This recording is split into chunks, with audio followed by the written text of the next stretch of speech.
A bankrupt millionaire was about to give up on everything, but when the 7-year-old daughter of the cleaning lady showed him her drawing, he broke down in tears. Secrets came to light, and their lives changed forever. A story of overcoming and love that will touch your heart. Subscribe to the channel, give it a thumbs up, and comment on where you are watching from.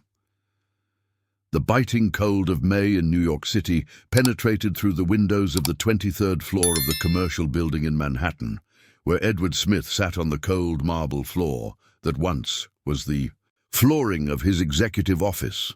At 52 years old, this broad-shouldered man with unkempt grey hair contemplated the piles of paper scattered around him like fallen soldiers in a lost battle. Lawsuits, eviction notices, collection letters, and financial reports meticulously documenting the destruction of an empire built brick by brick over 25 years. "How did we get here?" he murmured to himself, running his hands over his tired face. His nails, once impeccably manicured by a personal stylist, now showed signs of constant nervousness. The 3-day stubble contrasted sharply with the image of the meticulous businessman who used to grace the pages of Forbes and small business trends. The office, once a symbol of his meteoric rise in the New York real estate market, now echoed emptily. The walls that once proudly displayed diplomas from Harvard, awards from the National Association of Realtors, and photographs with politicians and celebrities now only showed the ghostly outlines where the frames used to hang. The solid mahogany desk had been taken by the bailiffs the previous week, along with the Italian leather chairs and the sound system that played classical music during his strategic meetings. Edward slowly got up, his knees cracking in protest. He walked to the panoramic window that offered a privileged view of Central Park. Down below, life continued at its typical frenetic pace of the metropolis. Cars honking in traffic on Fifth Avenue, pedestrians rushing with umbrellas to shield themselves from the light drizzle, street vendors selling pretzels and bagels at the subway exit. All that pulsating energy of the city he loved now seemed to mock his failure. 25 years, he whispered, resting his forehead against the cold glass. 25 years building all this to see it crumble in 6 months. Smith & Associates Real Estate had been his baby. Born in 1998 when he was still a young civil engineer, graduated from MIT with more dreams than money in his pocket. He started small, renovating old houses in Chinatown for families of Japanese merchants looking to modernize their homes. His obsession with details and perfectionism soon caught attention, and the contracts began to grow. First apartments in the Upper West Side, then residential buildings in Brooklyn, until he reached the large commercial developments that defined the skyline of southern Manhattan. But it was precisely this obsession with total control that became his downfall. Edward never managed to delegate important responsibilities. He insisted on personally reviewing every contract, every architectural project, every financial decision. "If you want something done right, do it yourself," was his constant mantra, repeated exhaustively to the employees who tried to take on more responsibilities. Meanwhile, his impulsive generosity created a complex web of financial obligations that spiraled completely out of control. He couldn't refuse requests for help. He lent money to his brother-in-law to open a mechanic shop that went bankrupt in 8 months, financed the heart surgery of the doorman from his old residential building, paid for his secretary's daughter's law school, and covered the cancer treatment of an engineer's sister who worked on 5 of his projects.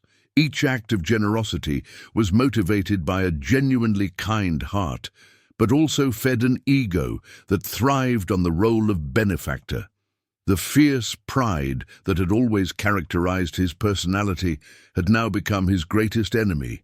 Even when the first signs of financial difficulty appeared, delays in paying suppliers, hold-ups in obtaining permits from the city, unexpected cancellations of 2 major contracts due to changes in the municipal administration, Edward stubbornly refused to seek help. "A smith doesn't beg," he would say, echoing the harsh words of his father, an immigrant who built a small grocery store in East Harlem with sweat and stubbornness. Now, contemplating the devastation of his dreams, Edward finally admitted to himself that perhaps his father was wrong. Maybe asking for help wasn't begging, but rather a survival strategy he had taken too long to learn. The sound of his own heavy breathing echoed in the empty office, mingling with the distant noise of traffic below. His thoughts were interrupted by the familiar sound of a cleaning cart and the dragging of rubber slippers in the hallway. It was Thursday, the day the cleaning crew arrived early to do the weekly deep clean of the floor. Edward had always known there was a cleaning lady responsible for his floor, a woman who worked quietly during his important meetings and calls. But he had never paid enough attention to remember her name or even greet her properly. Today, however, something was different. Today, Edward had no meetings to attend, important calls to make, or urgent decisions to take. Today, for the first time in 25 years, he had time to notice the people who had always been around him, invisible in his frantic race for success. The sound of the slippers approached, and Edward wondered vaguely what that woman would be like, how old she was, where she came from, what stories she carried with her as she cleaned the offices of people like him, people who built empires and lost them without ever bothering to know who took care of the spaces where their professional lives unfolded. Maria Johnson pushed the cleaning cart down the hallway of the 23rd floor with the same silent efficiency that, at 38 years old, she had been characterized by her movements for 5 years. She bore the responsibility of raising her 6-year-old daughter Isabella alone after her husband disappeared one December morning, leaving only a scrawled note saying he wasn't cut out to be a family man. Her routine began at 5 in the morning in a 2-room apartment in East Harlem, where she had lived since arriving from a small town in Texas, carrying only a suitcase of clothes and a business administration degree that she had never managed to use. "Good morning, Mr. Smith," she murmured automatically as she passed the slightly open door of Office 2304, knowing full well that he rarely responded to greetings. To her surprise, this time she heard footsteps approaching. "Excuse me?" The deep, hesitant voice made her stop and turn. For the first time in 5 years, that man was speaking directly to her. Edward Smith looked unrecognizable, his hair disheveled, his shirt wrinkled, an expression of deep fatigue that she recognized well from seeing it in her own mirror every morning. "Yes, sir," Maria Johnson replied, maintaining the respectful posture she had learned to adopt at work. Internally, she noted how he seemed smaller now, less imposing than on the previous occasions when she had caught glimpses of him commanding meetings through the glass walls. "I wanted to apologize," Edward swallowed hard, the words coming out with difficulty. 5 years working here, and I never even knew your name. That's unforgivable." Maria blinked in surprise. In all her previous jobs, and there had been many, from a sales clerk at the mall to a telemarketer, she had never received an apology from a boss or superior. "You don't need to apologize, sir. My name is Maria Johnson, but everyone calls me Grace." "Grace," Edward repeated, as if testing how the name sounded. "Do you have family?" "I have a daughter, Isabella. She's 6 years old." Instinctively, Grace touched the pocket of her uniform, where she kept a 3x4 photo of the girl, taken at school at the beginning of the school year. 6 years. Edward smiled for the first time in weeks. "That must be an interesting age, full of questions about everything, I imagine." "Oh, it really is." Grace's face lit up. "That girl never sits still. Last week, she asked me why buildings don't fall down if they're so tall. I told her it's because they have a strong foundation, but she wanted to know who makes those foundations." Edward felt something stir in his chest, a strange, almost forgotten sensation. genuine interest in another person's life. "And what did you say?" "I told her they are very educated people, engineers, who know how to calculate these things." She got excited and said she would draw a building that would never fall. Grace chuckled softly. "That girl is always drawing. When she's not at school, she has a pencil in her hand." Does she sometimes come to work with you?" Edward asked, vaguely remembering seeing a child in the hallways during school breaks. "Only when I really need to, during breaks or when there's no class. I know it's not allowed, but I have no one to leave her with. She stays quietly, just drawing." Grace's voice carried a defensive note, as if she were bracing for a reprimand. No, Edward hurried to clarify. "I was just curious. It must be hard to juggle all of that." Grace studied him for a moment, noticing something different in his posture. Where she had previously seen arrogance and haste, she now perceived a vulnerability that she recognized in herself. "It is hard, but we manage, right? There's not much to do. But keep moving forward." "Keep moving forward," Edward repeated, as if the words were a revelation. "Yes, that's what we do, isn't it?" A comfortable silence settled between them. Grace noticed that the office, always organized and imposing, was now empty and filled with papers scattered across the floor. Edward realized she noticed. "Things haven't been going very well," he admitted, surprising himself with his own honesty. "In fact, they've been going very poorly." Grace nodded, not asking questions. She had learned that sometimes people just needed someone to listen, without judgment or unsolicited advice. "I understand. Sometimes life tests us, doesn't it?" "Tests is an understatement," Edward laughed bitterly. "It feels more like a final exam I didn't study for." "Well, you know what I tell Isabella when she's struggling in school, that sometimes we make mistakes, but we can try again, that the important thing is not to give up before trying all possibilities." Edward looked at her, impressed by the profound simplicity of those words. "You must be a good mother." "I do what I can," Grace replied modestly. "She is everything I have." At that moment, the elevator opened with a familiar ding, and the light. Footsteps of a child echoed down the hallway. Edward heard a child's voice calling, "Mommy, Mommy, I forgot to show you the drawing I made yesterday." "That's Isabella," Grace explained with a smile. "There's no school today because of a teachers' meeting. I'll ask her to stay very quiet." "No need," Edward said, surprising both of them. "I would like to meet her." Isabella Johnson came running down the hallway, her loose curly hair bouncing as she held a worn notebook against her chest. She wore her public school uniform, a white shirt and a navy blue skirt that Grace had sewn and patched several times to last the whole school year. Her brown eyes sparkled with excitement as she approached her mother. "Mommy, look!" Isabella opened the notebook to a specific page, revealing a drawing made with worn colored pencils. "I drew you and me, and there's a rainbow because you said that after the rain, the sun always comes." Grace bent down to be at her daughter's level, examining the drawing with affectionate attention. Edward stepped closer. Slowly, not wanting to scare the girl, but genuinely curious to see the artistic creation. The drawing depicted two figures holding hands, one larger and one smaller, under a colorful rainbow.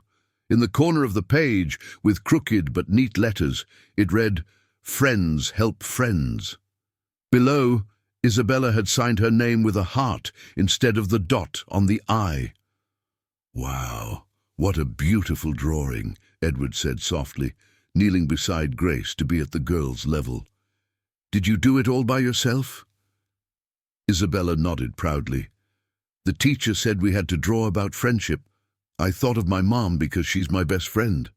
Edward felt something tighten in his chest. When was the last time someone considered him a best friend? When was the last time he drew something out of pure joy, without calculating profits or losses? "And this phrase here," he pointed to the words in the drawing, "did you come up with it?" Yes.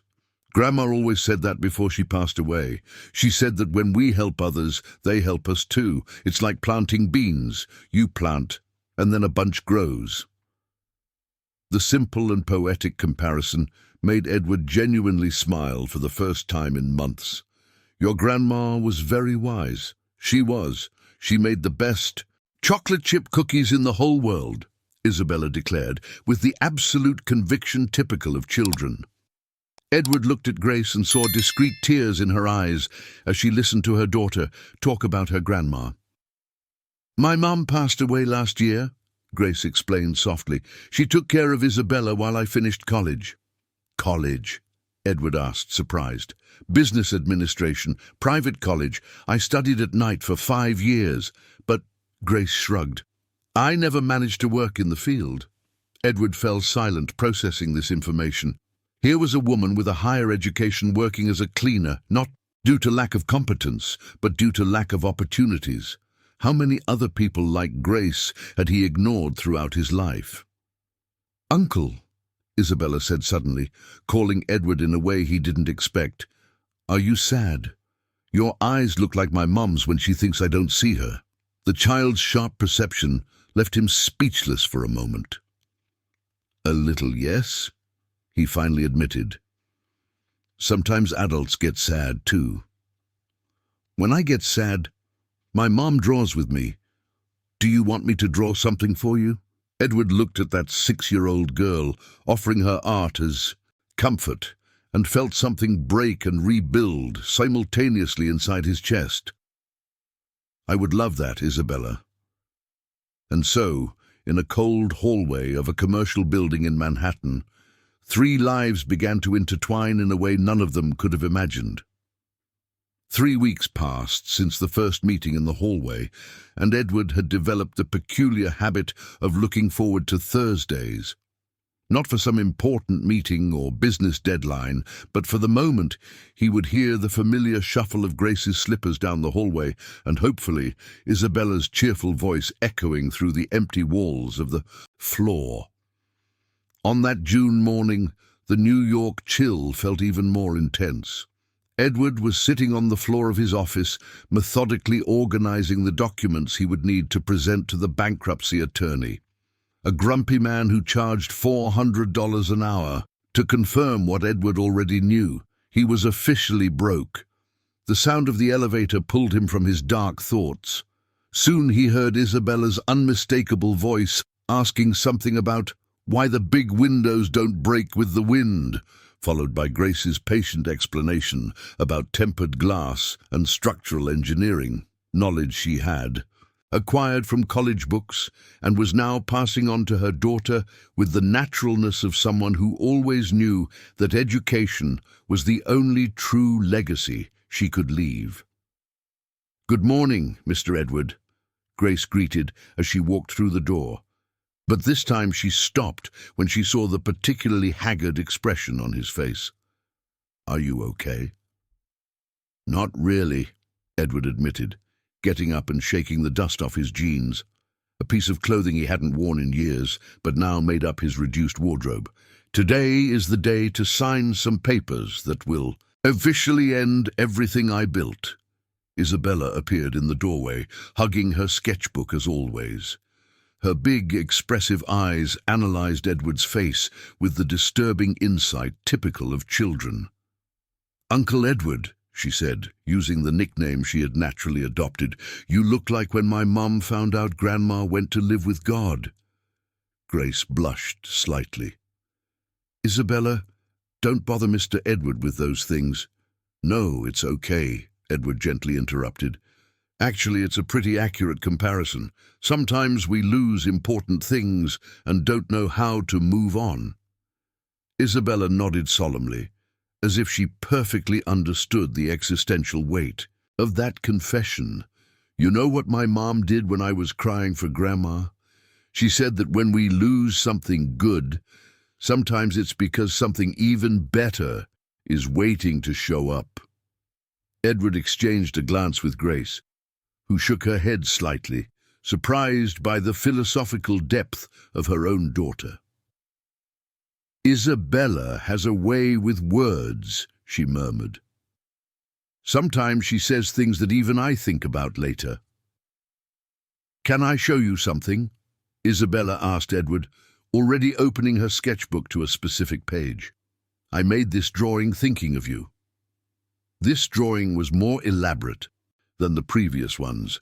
It depicted a man in a suit, clearly a representation of Edward, sitting in a chair, but instead of looking sad, he was smiling.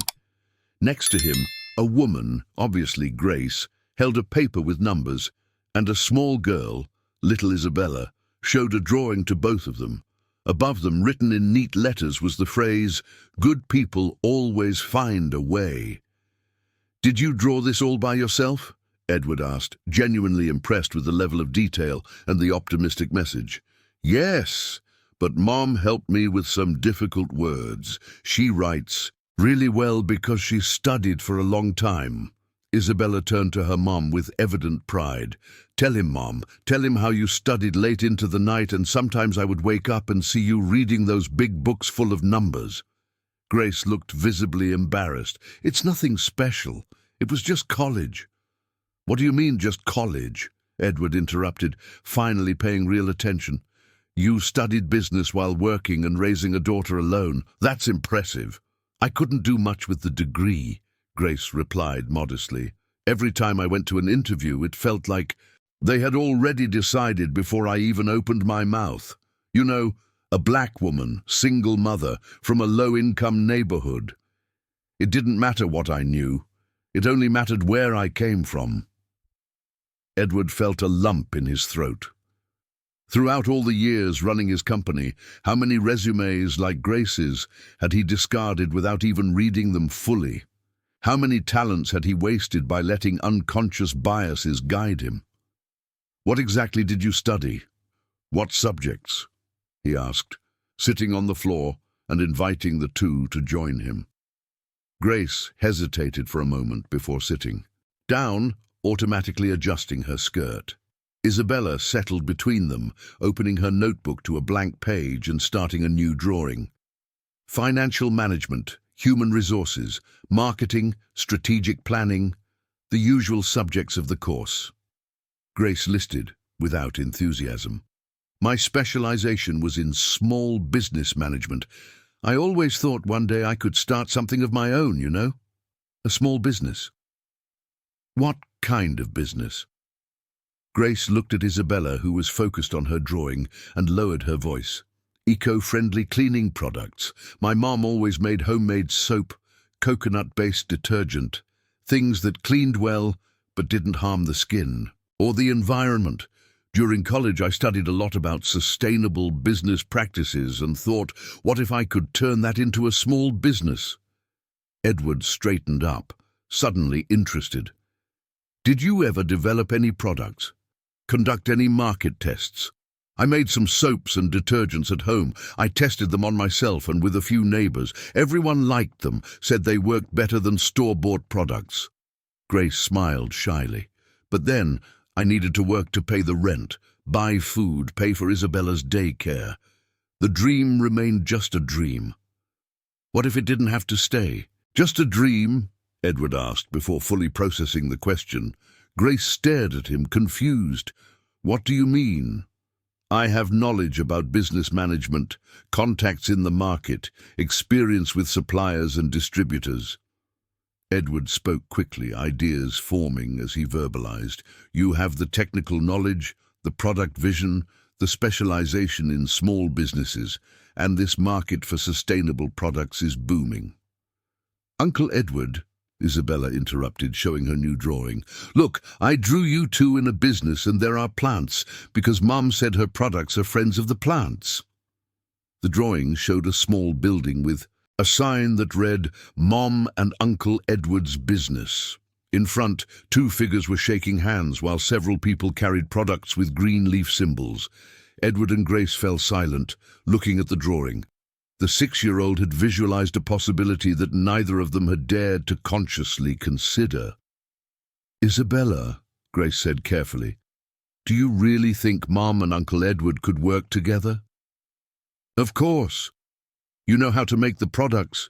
He knows how to sell them to people, and I can do the drawings for the labels, Isabella declared with the relentless logic of childhood. It's just like when I play with Lily at school. She's good at building the blocks. I'm good at making the houses pretty, so we do everything together, and it turns out much better. Edward looked at Grace and saw something he hadn't noticed before, a sparkle in her eyes, a glimmer of hope she was trying to suppress for fear of disappointment. "Did you keep the recipes, the products you developed?" he asked. "I kept everything. I even have some notes on costs and suppliers I researched back then," Grace replied, her voice gaining cautious excitement. "But Mr. Edward, I don't have money to invest, and you're going through difficulties too. We can find money, investors, loans, micro-enterprise financing. There are various options." Edward felt an energy he hadn't experienced in months coursing through his veins. "The important thing is to have a solid idea and competent people to execute it." "Are you sure?" Grace asked. And for the first time, Edward realized that behind her shyness was an intelligent and ambitious woman who had learned to hide her dreams to avoid constant disappointment. "I'm sure it's worth a try," Edward replied. "I'm sure you're much more capable than you think, and I'm sure I need to do something different with my life." Isabella clapped her hands, excited. "Then I'll make more drawings for the business. I'll draw all the products."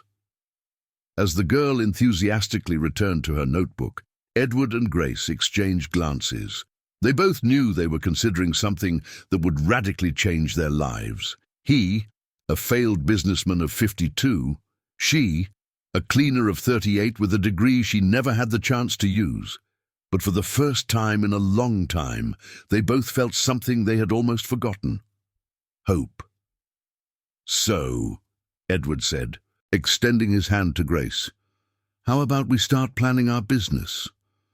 Grace looked at the outstretched hand, at the genuine smile on Edward's face, at her daughter enthusiastically drawing her colorful dreams. She took a deep breath and shook his hand. "Let's try," she simply said. And there, on the cold floor of an empty office, 3 people began to build something new from the rubble of what had been lost. 2 weeks after the handshake, as hands that sealed their unlikely partnership, Edward and Grace found themselves in a situation neither had anticipated, sitting side by side at a formica table in a diner on Broadway, sharing a serving of fries while reviewing a business plan scribbled on paper napkins. Isabella was focused on coloring a drawing she had made of the Mom's Magic products, using the colored pencils Edward had bought for her at a nearby stationery store. "I can't believe I'm doing this," Grace murmured, looking at the numbers she had calculated for the 3rd time. Her neat handwriting contrasted with Edward's hurried scrawl, creating a document that looked more like a treasure map than a serious business plan. "Doing what? Dreaming big?" Edward asked, chewing. On a fry while adjusting the reading glasses he had bought at a pharmacy. His original Italian pair had been pawned along with his Rolex the previous month. "Sitting in a diner with my former boss, planning a company that probably only exists in our heads." Grace laughed nervously. "My neighbor, Mrs. Johnson, said I'm going crazy." "Grace, that rich man is fooling you," she told me yesterday. Edward stopped chewing and looked at her seriously. "And do you believe that?" Grace studied his face, the worry lines around his eyes, the unkempt beard he still hadn't learned to trim properly, the calloused hands that used to be soft and cared for. "No, I think if you wanted to fool me, you'd come up with a more elaborate scheme than this." She gestured to the napkins scattered between them. "And also, I can recognize desperate people. You're as lost as I am. Thanks for the brutal honesty." Edward laughed, but without bitterness. "You're right. I'm completely lost.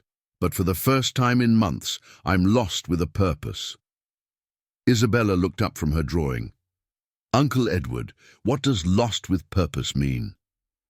"It means we don't know exactly where we're going to end up, But at least we know where to start walking, Edward explained, surprising himself with his own clarity. Oh, like when we go to the mall and get lost, but we know we have to look for the big map on the wall, Isabella asked, making Edward and Grace laugh. Exactly like that, Grace confirmed, affectionately ruffling her daughter's hair. And now we're going to look for our map. Edward grabbed a clean napkin and drew a square in the center. First, production location. You said you tested the products in your kitchen. Yes, but on a very small scale. To produce commercially, we would need an adequate space with an industrial sink, stainless steel countertops, ventilation system. Grace listed, her academic training finally finding practical application. How much do you think it would cost to set up a basic structure? Grace bit her lip, doing mental calculations. About $15,000–20,000, but that in a garage or small warehouse. Nothing too fancy. Edward noted the numbers. During his years of success, $20,000 was what he would spend on a single dinner at expensive restaurants. Now, it represented an astronomical sum he didn't have. Second point, raw materials, he continued. Do you know where to get the ingredients? There's a supplier in East Harlem that works with natural products for cooperatives. Much better prices than retail. Grace spoke with authority. Coconut oil, caustic soda, natural essences, vegetable dyes. I researched a lot back in college. Edward took more notes, impressed with her level of preparation. Third, distribution and sales. This is a territory I know better. Where would we sell? Big stores like Walmart? Not at first. Big chains require a minimum volume that we wouldn't be able to provide in the first months. Edward explained, entering familiar territory. We would start with smaller stores, neighborhood markets, maybe some natural product stores, and farmers' markets. Farmers' markets? Grace seemed surprised. It's a huge and underestimated market. On weekends, you can sell directly to consumers without intermediaries. Higher profit margins, immediate feedback on the products. Edward got excited as he spoke. My dad started selling vegetables at a farmer's market in East Harlem. That's where he learned that listening to the customer is more important than any diploma. Isabella stopped drawing and paid attention. Your dad sold vegetables, just like Mr. Joe from the corner. Just like Mr. Joe, Edward confirmed, and it was by selling vegetables that he managed to save money to open the first grocery store. Wow, so you know how to sell things at the market? Isabella asked, impressed. I don't know, but I can learn, Edward admitted. In fact, I think I need to learn a lot of things all over again. Grace watched him with curiosity. Don't you find it strange? A businessman who was once a millionaire thinking about selling products at a farmer's market? Edward considered the question for a moment. You know what I find strange? Spending 20 years of my life thinking I was too important to learn new things. My dad always said that when you stop learning, you start dying. He seems to have been a wise man. He was, and stubborn as a mule. Edward smiled fondly. He would be proud to know that I finally understood some of the lessons he tried to teach me. At that moment, Grace's cell phone rang. She looked at the screen and frowned. It's from Isabella's school. Answer it, Edward said. What if it's important? Hello. What do you mean, emergency meeting, no? Today at 3. But I'm working. Yes, I understand. Okay, I'll go. Grace hung up with a worried expression. The principal wants to talk to me this afternoon. She said it's about Isabella's unusual behavior. What kind of unusual behavior? Edward asked, looking at the girl who had returned to drawing peacefully. She didn't say, but usually when they call parents to school, it's not to give congratulations. Grace sighed. I'm going to have to miss work this afternoon. "Do you want me to go with you?" Edward asked impulsively, then seemed to realize what he had just said. "Well, if you think you can help in any way." Grace looked at him surprised. "Would you do that?" "Of course. Isabella is our junior partner, right?" Edward joked, but there was genuine sincerity in his offer. "Besides, two heads think better than one." Isabella looked up from her drawing again. "Uncle Edward is coming to my school. How cool! Can I show the drawings I made about our company?" "That's it!" Grace exclaimed suddenly. "I bet that's it.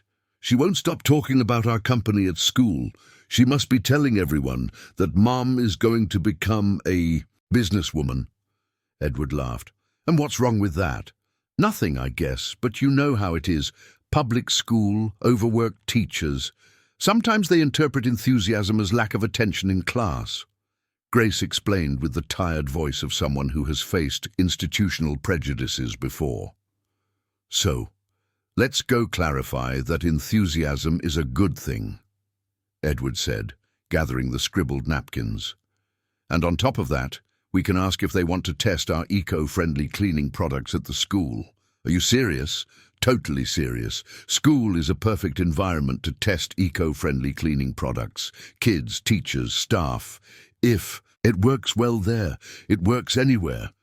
Grace shook her head, incredulous. 3 weeks ago, I was just a cleaner. Now I'm planning a business and going to make a commercial proposal at my daughter's school. 3 weeks ago, I was sitting on the floor crying for losing everything," Edward replied. "Now I'm excited to start something new. Funny how life changes quickly when you decide you want it to change." Isabella closed her notebook and declared, "Done. I finished the drawing of our meeting at school." She showed a picture where 3 people, clearly representing her, Grace, and Edward, were in a room talking to a 4th person behind a desk. Above them, a colorful rainbow and the phrase, "Our company will succeed." Edward and Grace exchanged a look. The child's unwavering confidence was both touching and frightening. "Let's hope you're right, little businesswoman," Edward said, ruffling Isabella's hair. As they prepared to leave the diner and head to the public school of St. Paul the Apostle in East Harlem, none of the 3 suspected that this meeting would be much more than a routine encounter between school and family. It would be the first real test of their newly formed partnership, and the first opportunity to discover if a cleaner, a failed businessman, and a 6-year-old girl could really build something together. The public school of St. Paul the Apostle was located on a narrow street in East Harlem, between a bakery that had been operating since 1987 and a beauty salon called Charm and Style. The 2-story building, painted a faded yellow, had a small yard surrounded by fences where children played during recess. Edward parked his 2010 Corolla, the last asset he managed to keep after selling the BMW, in front of the school and watched the activity through the windshield. "Nervous?" Grace asked, noticing how he was drumming his fingers on the steering wheel. "A little," Edward admitted. "It's been a long time since I've stepped into a public school. In fact, I don't think I've ever stepped into a public school." Isabella, in the back seat, was unpacking her pink backpack covered in unicorn stickers. "It's normal to be nervous the first time, Uncle Edward. I was nervous on my first day of school too, but then I saw that everyone was nice." Grace smiled at her daughter through the rear-view mirror. "Remember what we talked about on the way? If Aunt Marlene asks about our company, I'll say it's still a secret, but that you guys are really smart and will figure it out," Isabella completed, repeating the guidance they had agreed upon. Principal Marlene Smith welcomed them into a small room that served as the principal's office, and meeting room. The walls were decorated with educational posters about hygiene and literacy, as well as a handwritten class schedule on brown paper. Marlene, a woman in her 50s with grey hair tied in a bun, greeted Grace with the familiarity of someone who had known her for 2 years. "Good afternoon, Grace. And you must be," she said, extending her hand to Edward with evident curiosity. "Edward Smith. I'm a family friend," Edward replied, realizing how strange that definition sounded even to him. "Very well. Isabella, why don't you go play in the yard while we talk with your mom and Mr. Edward?" Marlene suggested with a smile that didn't completely hide her concern. "Can I take my drawings to show to teacher Regina?" Isabella asked, referring to her first-grade teacher. "Of course, dear, but don't wander too far." When Isabella left, Marlene settled behind the makeshift desk and opened a folder with some papers. "Well, I called you here because I'm a bit concerned about some changes in Isabella's behavior in the past few weeks." Edward and Grace exchanged an anxious look. "What kind of changes?" Grace asked. "Nothing serious, understand me well. In fact, it's almost the opposite. Isabella has always been a studious and dedicated girl, but lately she has shown how can I put it, excessive enthusiasm during class." "Excessive enthusiasm," Edward repeated, confused. "She won't stop talking about a company you guys are starting together. During math class, when the teacher teaches about addition, Isabella says she already knows how to calculate the cost of producing soap. In English class, she writes essays about products that protect nature. And this morning, during science class about plants, she explained to the whole class how coconut oil can become detergent." Grace blushed intensely. "I'm so sorry. I'll talk to her about not talking about those things during class." "Wait," Marlene raised her hand, interrupting. "I haven't finished. Teacher Regina was so impressed with Isabella's knowledge of basic chemistry that she decided to research the subject. And she found out everything the girl was saying made scientific sense." Edward straightened in his chair. "What do you mean?" "Isabella explained to her classmates how lye reacts with vegetable fats to form soap through the process of saponification." "A 6-year-old!" Mrs. Johnson smiled for the first time in the conversation. "The teacher came to ask me where she learned this because this content is only taught in high school." Grace looked at Edward, astonished. She used to listen to me when I studied at home. Sometimes I would read aloud while going through my college chemistry books." "And apparently absorbed everything like a little sponge," Edward murmured, impressed. Mrs. Johnson leaned forward. "The question is this company you're planning real? Because if it is, I would like to propose something." "What exactly?" Edward asked cautiously. "Our school has major issues with cleaning products. The city budget is limited, so we always buy the cheapest, which is usually the harshest." Mrs. Johnson gestured to the windows. "The cleaning staff constantly complain about allergies on their hands. The products have a strong smell that's not suitable for use around children. And frankly, they don't clean as well as they should." Edward felt a surge of adrenaline. "Would you be willing to test alternative products? If they are truly effective and safer for the children and staff, yes. But I would need an official proposal with competitive prices and a guarantee of regular supply." Grace took a deep breath. "Mrs. Johnson, can I be honest with you?" "Please." "The company doesn't officially exist yet. It's just an idea we're developing. I graduated in business administration but work as a cleaner, and Edward was a businessman and is now trying to start over." Grace spoke quickly, as if the words were burning in her mouth. "Isabella got excited about our plans and must have mixed fantasy with reality." Mrs. Johnson was silent for a moment, processing the information. "I understand. And do you really intend to try to set up this company?" "Yes," Edward replied firmly. "It may sound crazy, but yes." "Then I will make a proposal for you," Mrs. Johnson said, opening a drawer and pulling out some papers. "This is the city's bid for supplying cleaning products to public schools. There are 127 schools in the southern region. The bid opens in 2 months.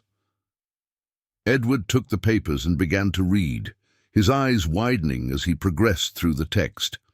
"The minimum volume required is too large for a startup, I know," Mrs. Johnson completed. "But what if you started smaller? We have a pilot program where we can test new suppliers on a reduced scale. If the products work well here at St. Paul the Apostle, I can recommend you to other principals in the area." Grace could hardly believe what she was hearing. "Would you really do that? Why?" "Because in 22 years working in public education, I've learned to recognize opportunity when I see one. And because—" Mrs. Johnson hesitated, then continued with a smile. "Because it's been a long time since I've seen a child so excited to learn as Isabella is now. If you can channel her enthusiasm productively, it could be transformative, not only for her, but for other children as well." At that moment, Isabella appeared at the door, holding the hand of teacher Regina, a young woman with curly hair and colorful glasses. "Mom, Uncle Edward, Aunt Regina wants to know if you can explain to her how to make soap with coconut oil," Isabella announced excitedly. Regina blushed slightly. "Sorry to interrupt, but Isabella said you're chemists and—" She paused, noticing the amused expressions of the adults. "You're not chemists?" "Not exactly," Edward laughed. "But we can explain the basic process if you'd like." For the next 20 minutes, in an impromptu demonstration in the schoolyard, Edward and Grace explained to Regina, Mrs. Johnson, and a small group of curious children how vegetable oils can be transformed into soap through simple chemical reactions. Isabella served as an assistant, drawing diagrams on the whiteboard they brought from the yard. "This is amazing," Regina murmured to Mrs. Johnson. "They can explain chemistry in a way that even the kids understand perfectly." When the demonstration ended and the children returned to their activities, Mrs. Johnson approached Edward and Grace. "I just had another idea," she said. "How about including an educational component in your proposal? Workshops to teach the children about basic chemistry and sustainability through soap making? It could be part of a science project." Edward looked at Grace and saw the same sparkle in her eyes that he felt in himself. "This would turn our company into something much bigger than we imagined." "It would. Turn it into something with purpose," Grace corrected. "It wouldn't just be selling products, it would be educating." Isabella approached, waving a piece of paper. "Look, I drew a picture of you teaching the kids." The drawing showed Edward and Grace in a classroom, surrounded by smiling children, with simple chemical formulas written on the board and jars of colorful soap on the tables. "Our little visionary," Edward murmured, ruffling Isabella's hair. "You're right, our company is going to succeed." As they said goodbye to the school with a concrete proposal in hand and a new dimension to their plans, none of the three noticed the man in a grey suit watching them from across the street, speaking softly on the phone. "Yes, confirmed. Edward Smith is starting some kind of business with the cleaner. It seems to involve her daughter's school as well." "Understood, I'll keep watching." The second phase of their lives was officially beginning, and with it, the first serious obstacles that would test whether the unlikely partnership between a cleaner, a failed businessman, and a dreamer girl was strong enough to withstand the pressures of the real world. 3 weeks after the meeting at the school, Edward was sitting at the kitchen table of Grace's small apartment in East Harlem, surrounded by improvised spreadsheets, supplier catalogs, and plastic containers holding samples of soap she had produced in the kitchen sink. The smell of oil, the scent of coconut and lavender lingered in the air, mixing with the aroma of strong coffee that Grace had brewed in a stovetop espresso maker inherited from her mother. "I can't believe I'm having a business meeting in a kitchen," Edward murmured, adjusting his glasses to read the numbers for the 10th time. "And I can't believe you're in my home," Grace retorted, stirring a pot where she was testing a new formula for eco-friendly detergent. 3 months ago, you didn't even know my name." Isabella was sitting on the living room floor, watching cartoons on TV. But Edward noticed she was paying attention to every word of the conversation. The girl had developed an impressive ability to absorb complex information while appearing completely distracted. "Grace," Edward said, placing the pen on the table, "we need to talk about something serious." She turned off the stove and faced him, noticing the worried tone. "What is it?" "Yesterday, a guy showed up at the building where my office used to be. He said he represented some of my former creditors." Edward sighed heavily. "They know we're working together." "And what's the problem?" Grace asked, but Edward could sense the growing tension in her voice. "The problem is that they're questioning my mental capacity to manage any kind of business. They claim that partnering with you is proof that I'm mentally unstable." Grace fell silent for a long moment, absorbing the implications. "Partnering with me, a low-income individual from the outskirts, is that it?" "Don't put words in my mouth," Edward replied, firmly. "I don't think that way. But they do, and the court that will decide about your assets might think so too." Grace sat heavily in the chair next to him. "Edward, do you have any idea what you're risking? Your reputation, your last assets, your professional credibility." "I'm risking everything to gain something I've never had," Edward interrupted her. "A chance to build something that truly matters." At that moment, Isabella appeared in the kitchen doorway, holding a new drawing. "Are you guys fighting?" "No, sweetheart, just talking about adult stuff," Grace replied, forcing a smile. "Is it about the mean people who don't want you to be friends?" Isabella asked, with the uncanny perception typical of children. Edward and Grace exchanged surprised glances. "How do you know that?" Edward asked. "I heard you talking yesterday, and I also heard when the neighbor told Mom that she was being fooled by a broke playboy." Isabella spoke naturally, as if she were recounting what she had eaten for lunch. "But I made this drawing so you wouldn't be sad." She showed the paper. An image where 3 people holding hands faced several dark figures in the background. Above the 3 main figures, a golden shield with the word friendship protected them from the shadows. "Do you know what the teacher taught about true friendship?" Isabella continued. "That when 2 people are true friends, they become stronger together than alone. It's like when I play with building blocks, 1 block alone falls, but when you stick several blocks together, you can't knock them down anymore." Edward looked at the drawing, then at Grace, then at the girl who was watching them expectantly. "Isabella, you're right. People who are true friends become stronger when they are together. So you're not going to give up?" she asked hopefully. "We're not going to give up," Grace replied, surprising Edward himself with the firmness in her voice. "But we're going to have to be much more careful from now on." Edward's phone rang. He looked at the screen and frowned. "It's the lawyer." "Answer it," Grace said. "Dr. Johnson?" "What do you mean, summoned? When?" "I understand. Yes, I'll be there." Edward hung up with a grim expression. "Hearing next Monday. The creditors are requesting a partial guardianship of my assets, claiming that I'm making irresponsible financial decisions. Because of our partnership." "Apparently, yes." Edward ran his hands over his face. "Grace, maybe it's best if you step away from all this. I don't want you to be harmed because of my problems." Grace fell silent for a moment, looking at the soap samples scattered across the kitchen, then at the daughter who was watching them closely.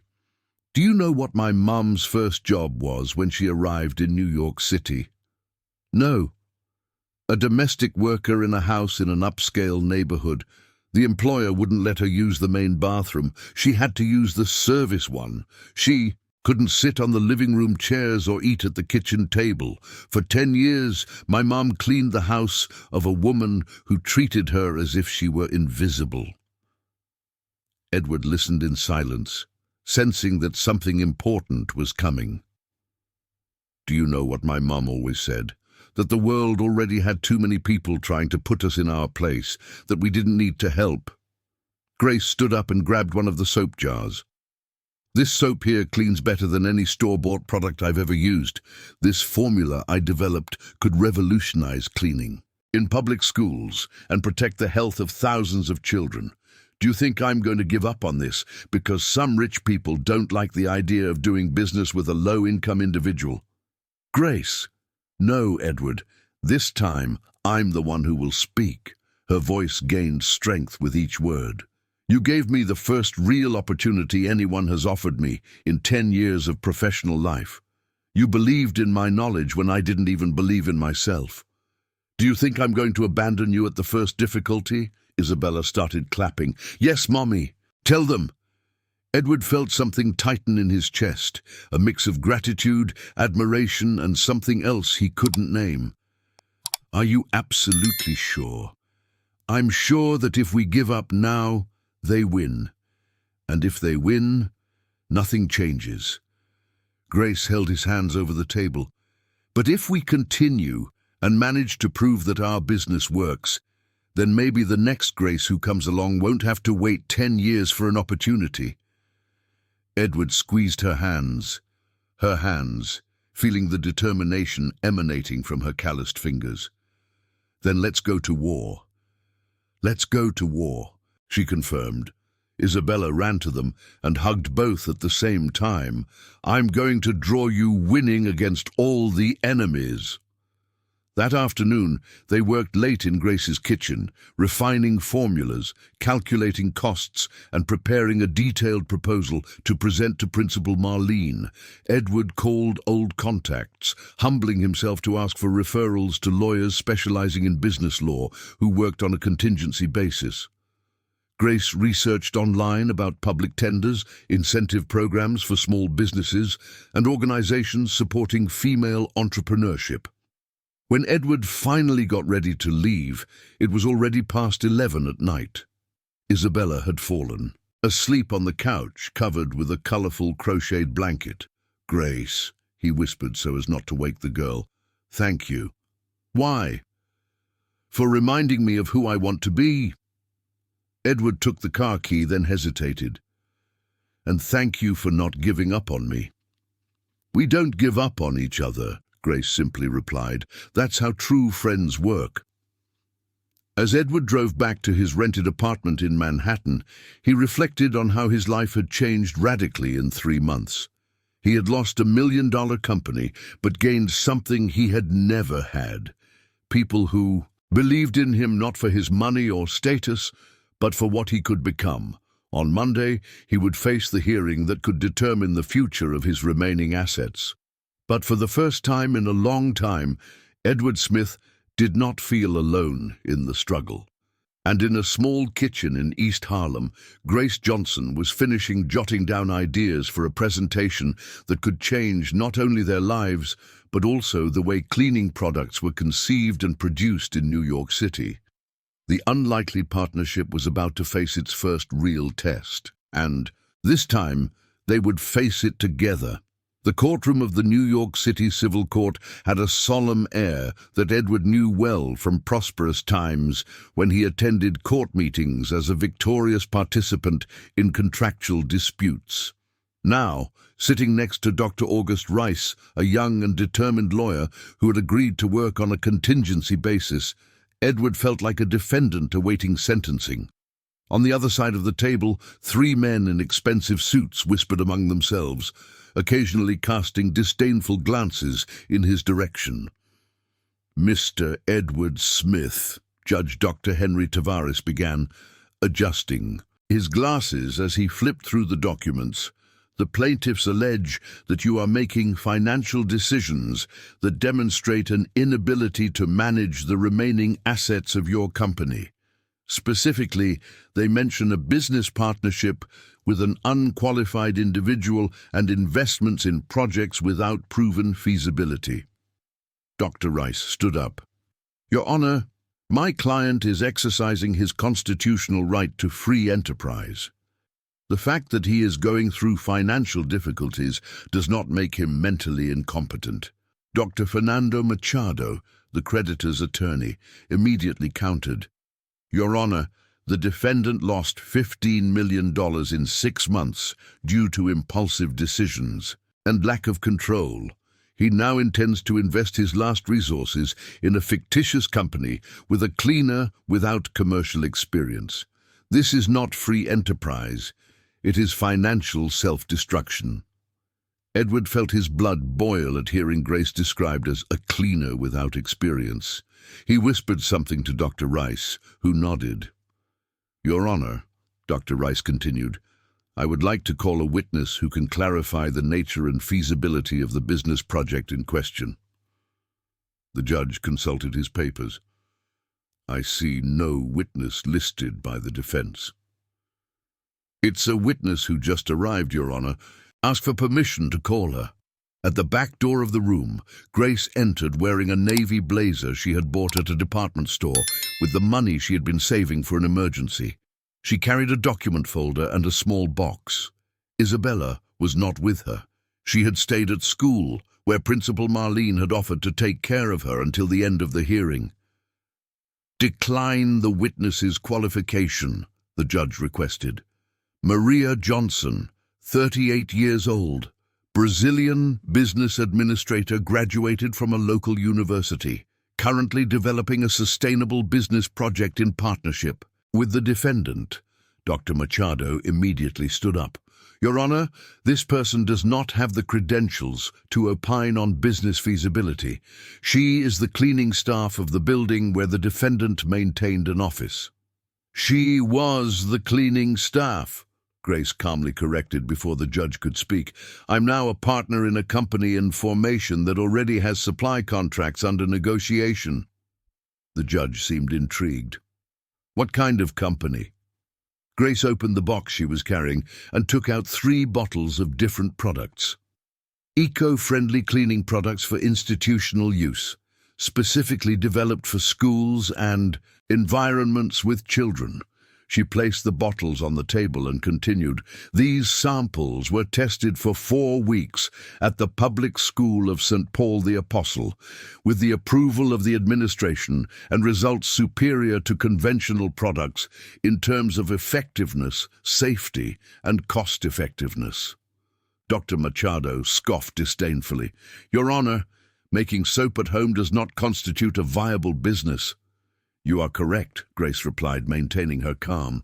"Making soap at home does not constitute a business, but developing patentable formulas, establishing partnerships with certified suppliers, creating quality control protocols, and securing contracts with public institutions does." She opened the folder and took out a series of documents. "Here we have a technical report from a local university confirming the effectiveness of the products, certification from a certification body attesting that they are 100% biodegradable, a supply proposal approved by the Department of Education for a pilot project in 12 schools, and expressions of interest from 3 recycling cooperatives to use our products." The silence in the room was total.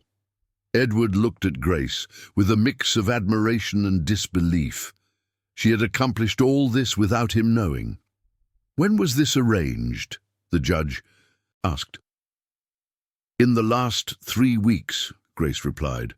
"While we awaited this hearing, we decided to turn an idea into reality." Dr. Rice, he seized the moment. "Your Honor, this demonstrates that my client is not making irresponsible decisions, but rather investing in a project with solid fundamentals and proven potential." Dr. Machado tried to regain ground. "Your Honor, these are just documents. The issue is that the defendant lost his company due to a lack of control, and now he intends to repeat the same mistakes." "With all due respect," Grace interrupted, "but can I explain exactly why Smith and Associates went bankrupt?" Edward looked at her, surprised. He had never shared the details of the bankruptcy with her. "Your Honor," Grace continued, "I analyzed Mr. Edwards' company's financial reports for weeks. It didn't fail due to managerial incompetence, but because of 3 specific factors: excessive concentration of contracts with the municipal public sector, which were cancelled due to a change in government, inadequate financial leverage for the construction cycle, and lack of emergency reserves due to overly generous profit distribution. The room fell silent again. Edward realized she had diagnosed in 3 weeks problems he had taken months to understand. "These are structural errors that can be avoided with proper planning," Grace continued. "Our company is being structured precisely to avoid these mistakes. Client diversification, conservative capitalization, and gradual reinvestment of profits." The judge leaned forward. "Ms. Maria, what is your specific training to make these analyses?" "Business administration with a specialization in financial management for small businesses. But mainly..." Grace hesitated for a moment, then continued with conviction. 10 years working in jobs where a financial mistake means not being able to pay rent or buy food. That teaches a lot about risk management." Dr. Edward whispered something urgent to Dr. Machado, who stood up nervously. "Your Honor, regardless of the witness's eloquence, the fact remains. The defendant is risking his last resources in a business venture." "It's not a venture." Edward spoke for the first time in the hearing, standing up even without permission. "It's the first time in my life that I'm building something with real purpose, based on true competence, and not just on capital." The judge glared at him sternly. "You were not authorized to speak." "I apologize, Your Honor, but I need to say this." Edward took a deep breath.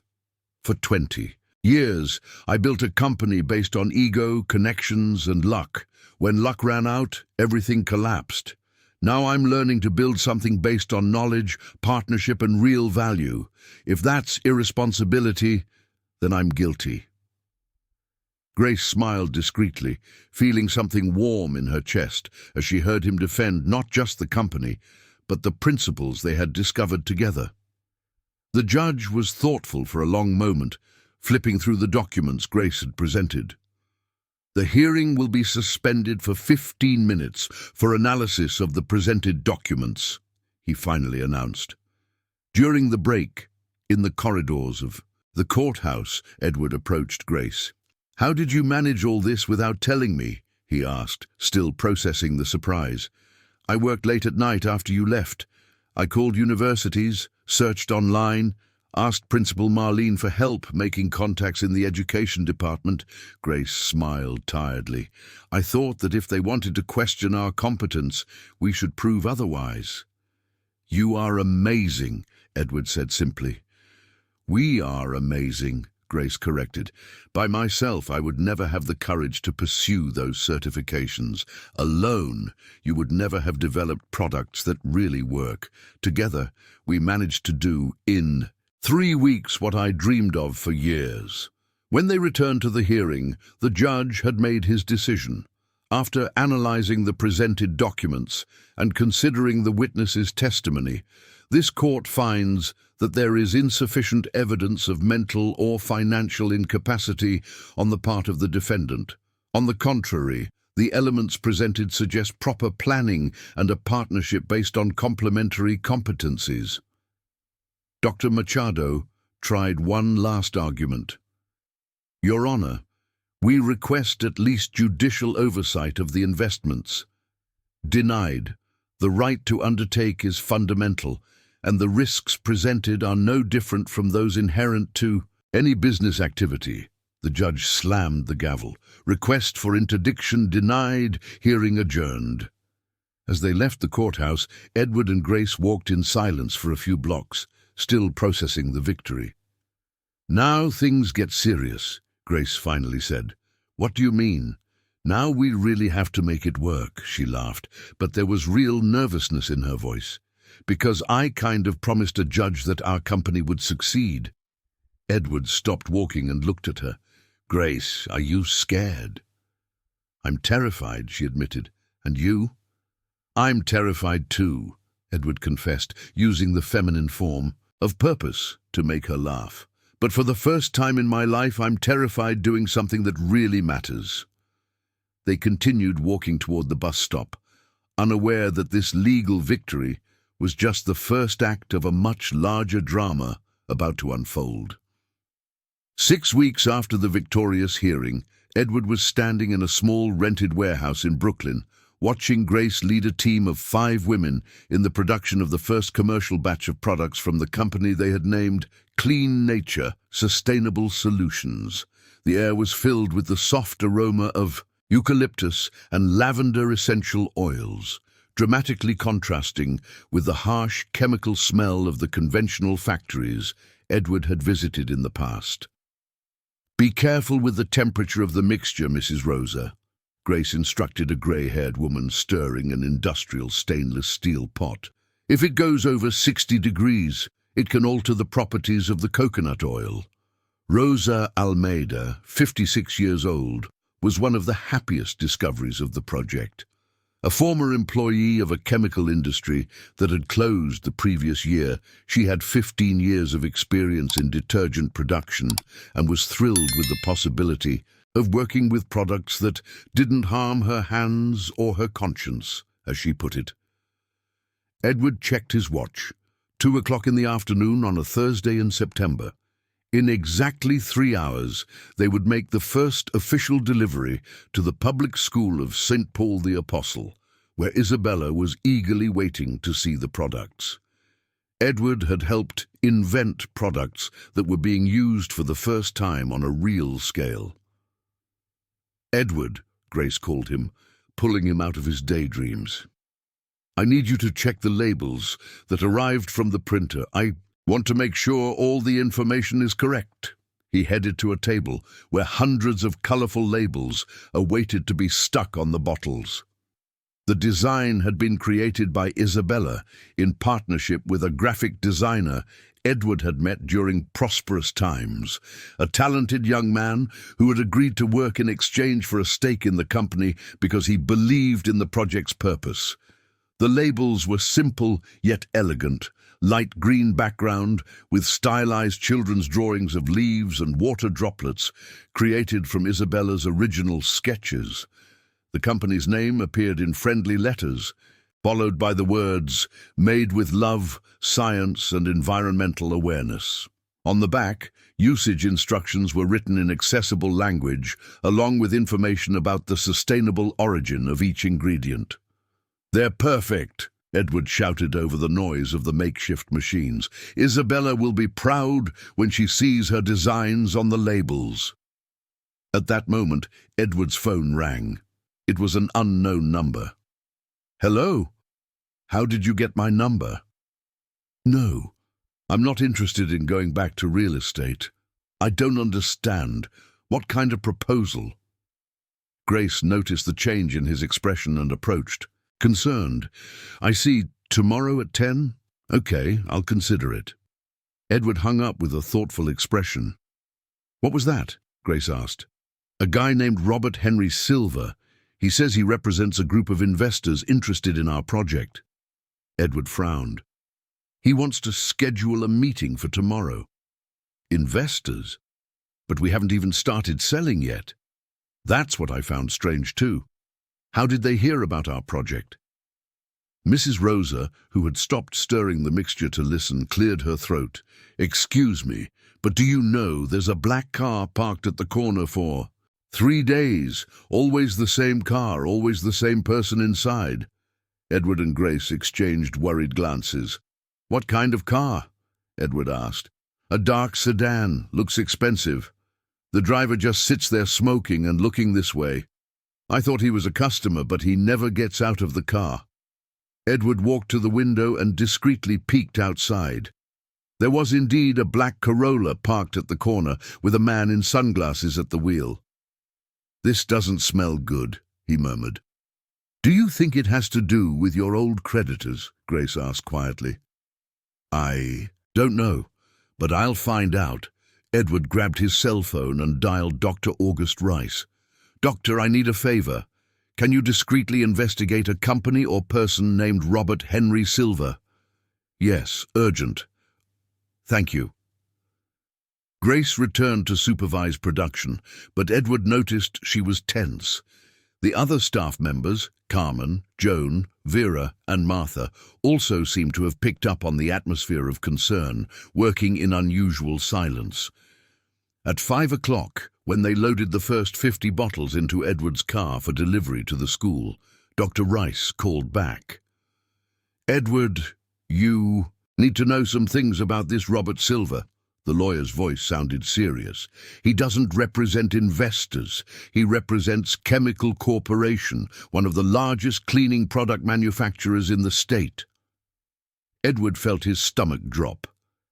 "And what do they want with us?" "Officially, to propose a partnership.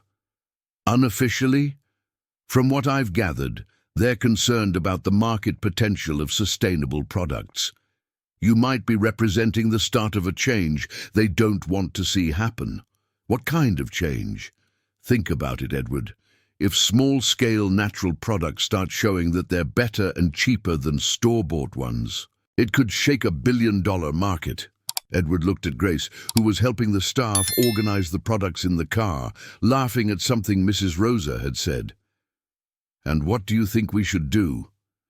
"Go to the meeting, but bring witnesses, and don't sign anything without consulting me first." When they arrived at the public school of St. Paul the Apostle, Isabella was waiting for them at the gate, along with Principal Marlene and teacher Regina. The girl wore a small apron that Grace had specially sewn for the occasion, a miniature replica of the aprons the staff wore at the factory. "Mom! Uncle Edward! Did you bring the products?" Isabella ran to them, her eyes shining with excitement. "We sure did, little entrepreneur," Edward said, grabbing a box from the trunk. "Want to help carry?"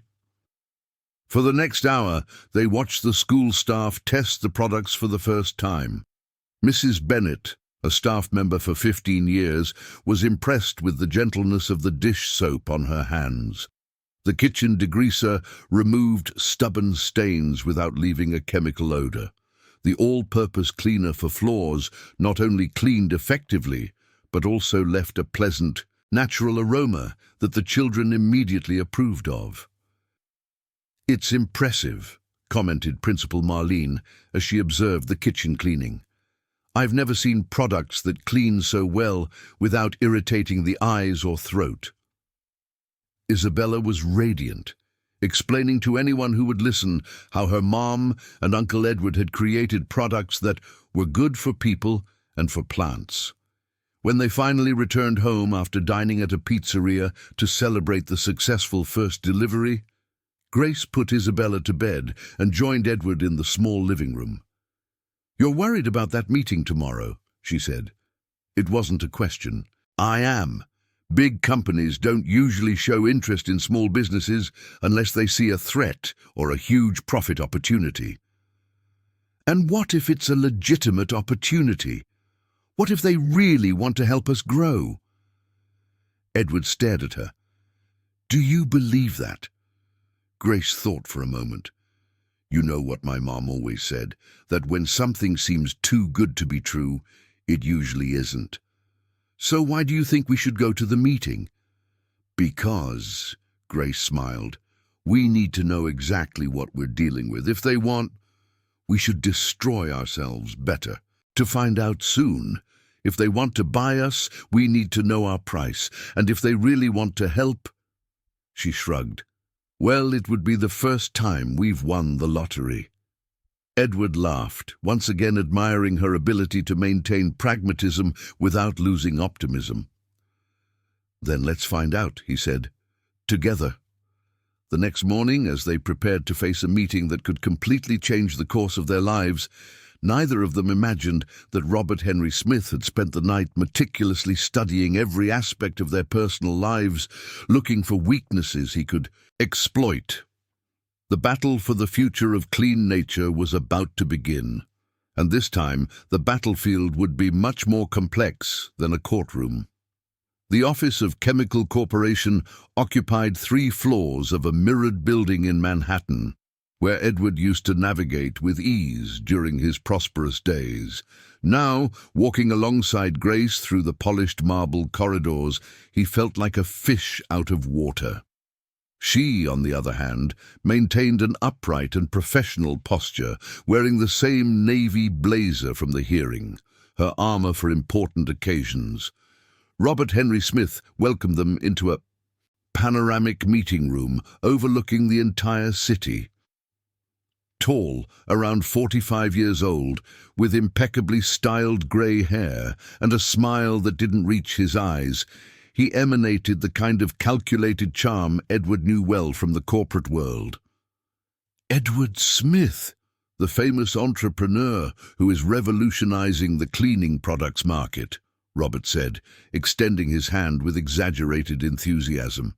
And this must be the brilliant Mrs. Grace, creator of the miraculous formulas.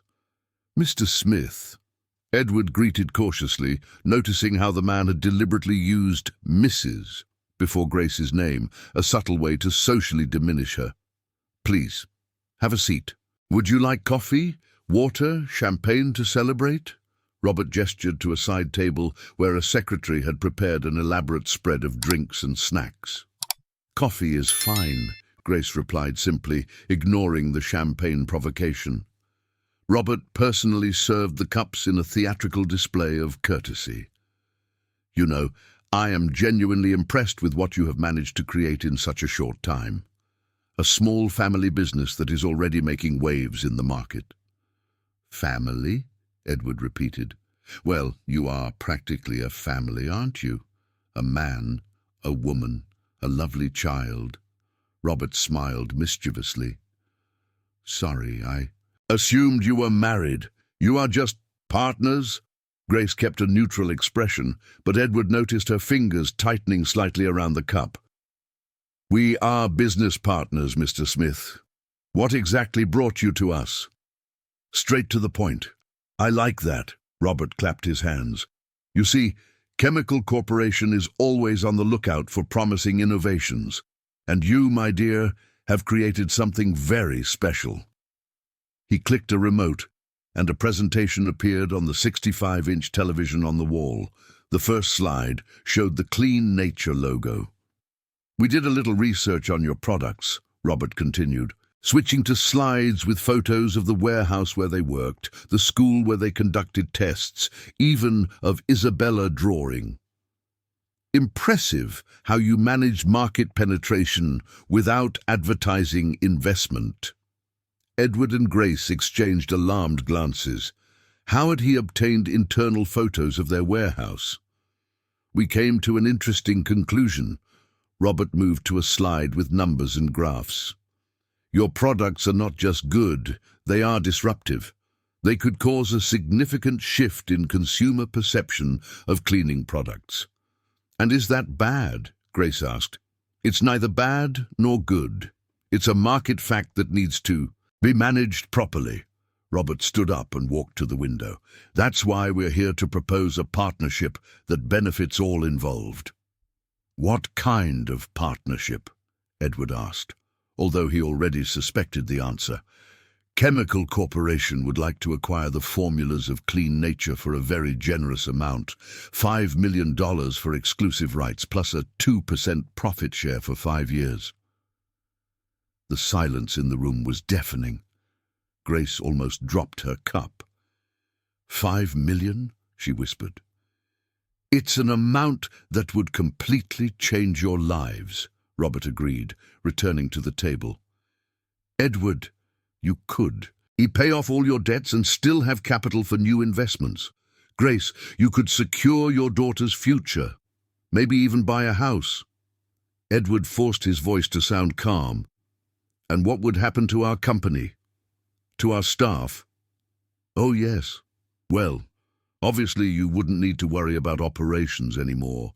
We would take over everything, production, distribution, marketing, much more efficient. Robert waved his hands as if swatting flies. As for the staff, I'm sure they would find other opportunities, and the products would still be made the same way, with the same natural ingredients, Grace asked.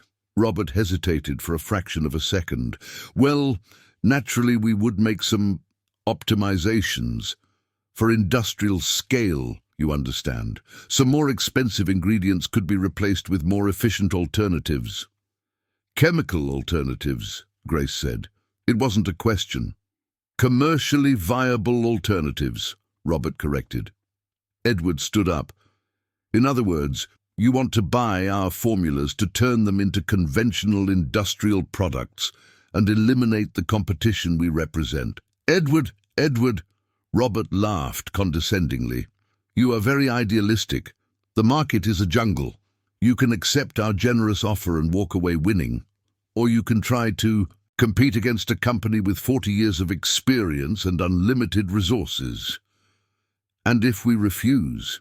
Grace asked, her voice dangerously calm. Robert turned back to the window, contemplating the city below.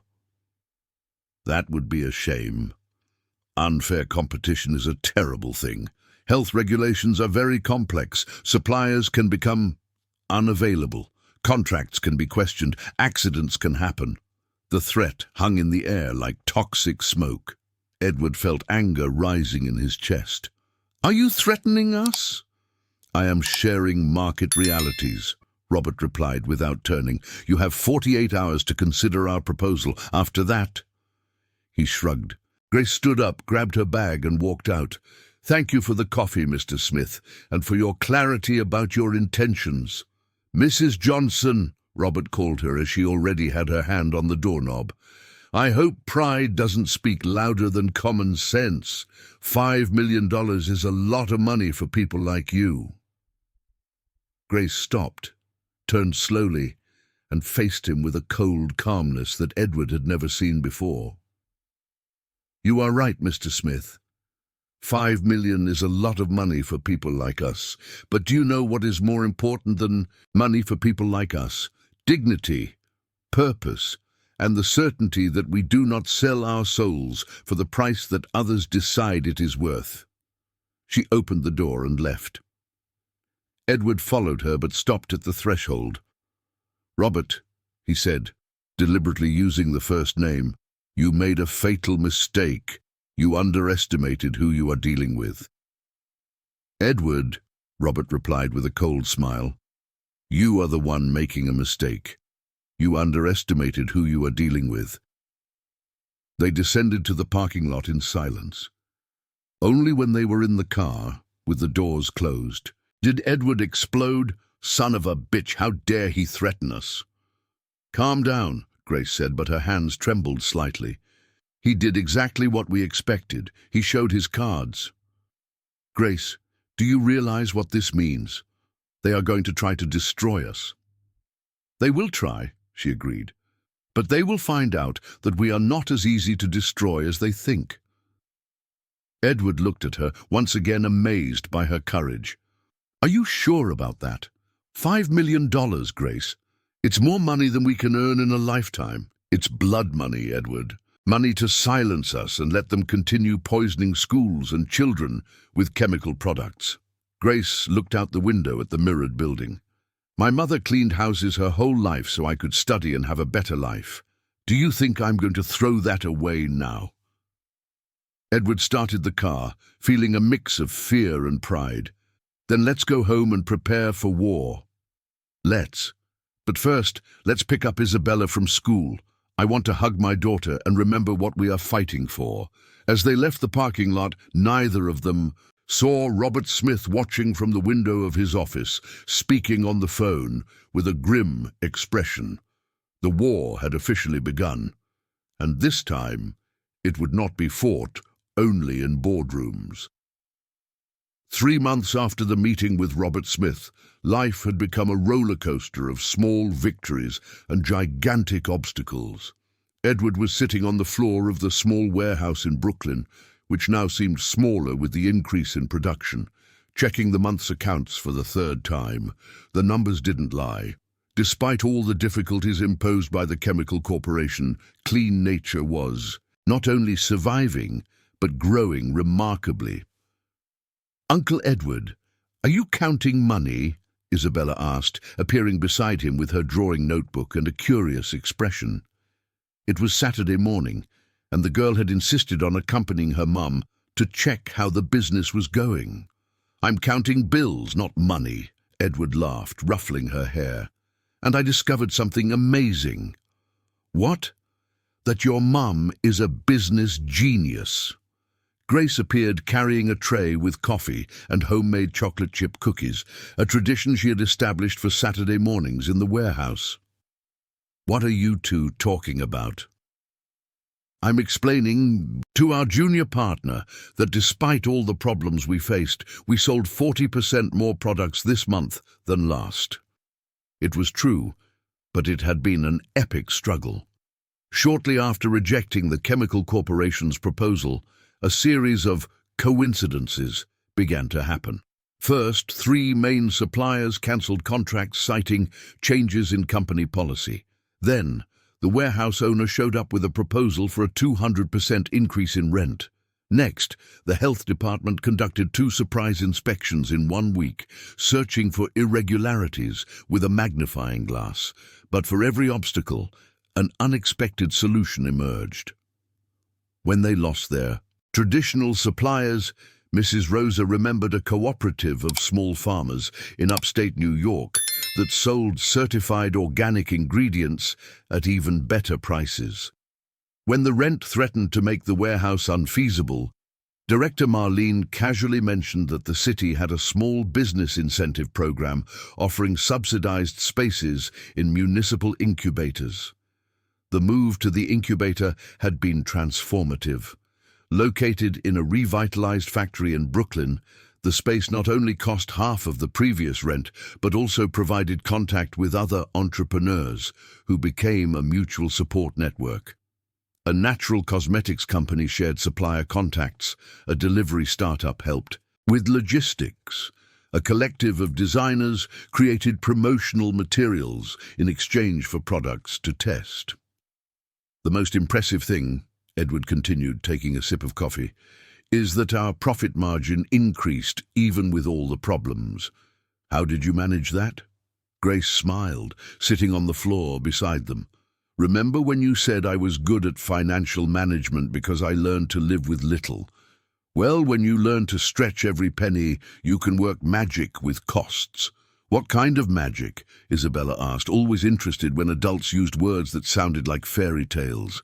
"For example," Grace explained, "I found out that we can buy ingredients directly from producers for a third of the price, as long as we buy in larger quantities and pay up front. So I took a loan from the microcredit program for working capital."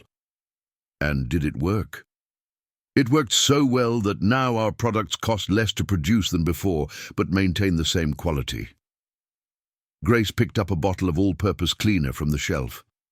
"This product here costs $2.80 to produce, and we sell it for $8.50. The equivalent from the chemical corporation costs $12.90 in the market, and probably costs them $1.20 to produce."